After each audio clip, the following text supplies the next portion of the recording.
चलिए आज बात करते हैं भारत की सबसे बड़ी और शायद सबसे फिल्मी ट्रेन डकैतियों में से एक की। एक ऐसी डकैती जहां चलती ट्रेन से पूरे 342 करोड़ रुपए लूट लिए गए थे। अब सवाल ये उठता है कि कोई चलती हुई गार्डेड ट्रेन को, वो भी रात के अंधेरे में, आखिर लूट कैसे सकता है? मतलब ये सुनने में ही लगभग नामुमकिन सा लगता है ना। लेकिन 8 अगस्त 2016 की रात को एक गैंग ने ठीक यही नामुमकिन काम कर दिखाया। सोचिए, वो चलती ट्रेन पर चढ़े, गैस कटर से छत में एक बड़ा सा छेद किया, फिर रस्सी के सहारे उस सीलबंद कोच के अंदर उतरे, कैश बॉक्स लूटे और बस अंधेरे में गायब हो गए। बिल्कुल किसी हॉलीवुड मूवी का सीन लगता है ना? पर सवाल ये है कि आखिर इस ट्रेन में ऐसा भी क्या था जिसके लिए कोई इतना बड़ा रिस्क लेगा? और इसका जवाब थोड़ा हैरान करने वाला है, क्योंकि टेक्निकली देखा जाए तो ये सारा का सारा पैसा बेकार था। हाँ, सही सुना।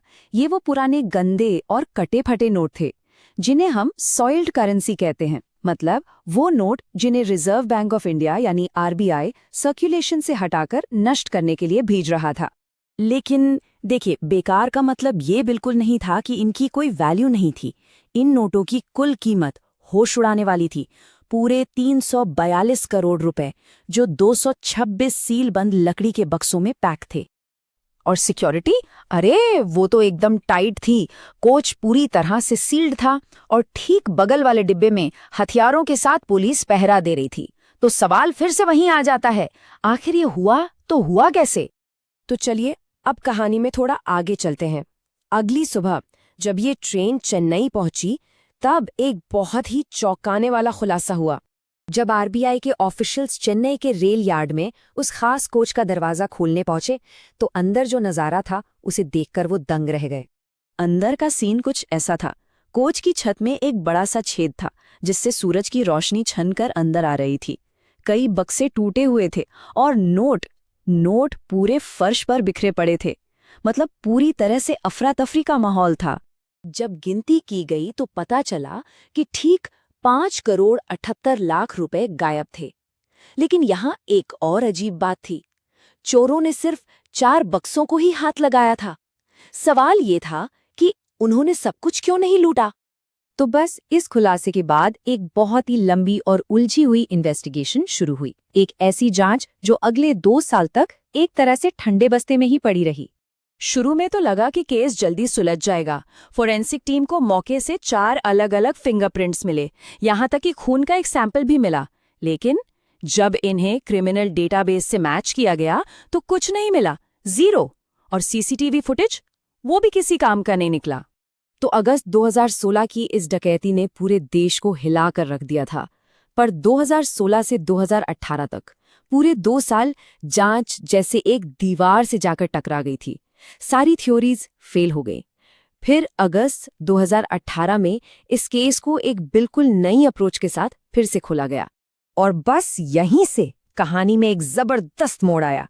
जब सारे पुराने तरीके फेल हो गए, तब टेक्नोलॉजी ने वो कर दिखाया जिसका सबको इंतजार था। एक अहम सुराग मिला। पुलिस की स्ट्रैटेजी में एक बड़ा शिफ्ट आया। जो ट्रेडिशनल फोरेंसिक तरीके थे, जैसे फिंगरप्रिंट्स, ब्लड सैंपल्स, वो सब बेकार साबित हुए। लेकिन अब बारी थी डिजिटल फोरेंसिक्स की, खास तौर पर सेल टावर डेटा की एनालिसिस। और इसी ने इस केस की गुत्थी सुलझा दी। पता है सुराग कहाँ छिपा था? मोबाइल सिग्नल्स में। इन्वेस्टिगेटर्स ने डकैती वाली रात का सारा सेलफोन डेटा मैप किया और उन्होंने पाया कि कुछ मोबाइल नंबरों का एक छोटा सा ग्रुप बिल्कुल ट्रेन के साथ साथ उसी रूट पर मूव कर रहा था। ये एक बहुत बहुत बड़ी कामयाबी थी। ये जो डिजिटल ट्रेल था, ये इन्वेस्टिगेटर्स को सीधा ले गया मध्य प्रदेश के पारदी समुदाय तक। ये वो लोग थे जो इस तरह के क्राइम के लिए पहले से जाने जाते थे। दिनेश पारदी और रोहन पारदी जैसे नाम सामने आए। और तो और जांच में इस गैंग का लिंक कुख्यात डकैत मोहर सिंह से भी जुड़ गया। तो जब गिरफ्तारियां हुई, तब जाकर इस पूरी साजिश का पर्दाफाश हुआ और इस कॉम्प्लेक्स केस से कई जरूरी सबक भी सीखे गए। जब पकड़े गए गैंग ने अपना मुंह खोला तो उनकी प्लानिंग सुनकर सब हैरान रह गए। ये कोई ऐरा गैरा काम नहीं था। उन्होंने पूरे रूट की बाकायदा रेकी की थी और उन्होंने जानबूझकर चिन्नास्लेम वृद्धाचलम का वो हिस्सा चुना जहां ट्रैक के ऊपर बिजली की लाइनें नहीं थी, ताकि ट्रेन की छत पर चढ़ना आसान हो। इतना ही नहीं, उन्हें ये भी पता था कि कौन से बक्सों में ज्यादा वैल्यू वाले नोट हैं, और उनका मकसद भी एकदम क्लियर था, सिर्फ उतना ही पैसा उठाओ जितना जल्दी से लेकर भाग सको। इस बड़ी डकैती का एक नतीजा ये जरूर हुआ कि इंडियन रेलवे और आरबीआई की नींद खुली। सिक्योरिटी में बड़े बदलाव किए गए, जैसे अब हाई वैल्यू कोचेस के अंदर ही हथियारबंद गार्ड्स रहते हैं, लॉकिंग सिस्टम को और मजबूत किया गया है, और अब तो सीसीटीवी और जीपीएस ट्रैकिंग का इस्तेमाल भी बहुत बढ़ गया है। लेकिन इतनी सारी गिरफ्तारियों और सिक्योरिटी अपग्रेड्स के बाद भी एक सवाल आज भी हवा में तैर रहा है। वो जो लगभग 5 करोड़ 78 लाख रुपए चोरी हुए थे, उनका क्या हुआ? वो कहाँ गए? ये एक ऐसा रहस्य है जो इस हैरत अंगीज डकैती की कहानी को आज भी थोड़ा अधूरा सा छोड़ देता है।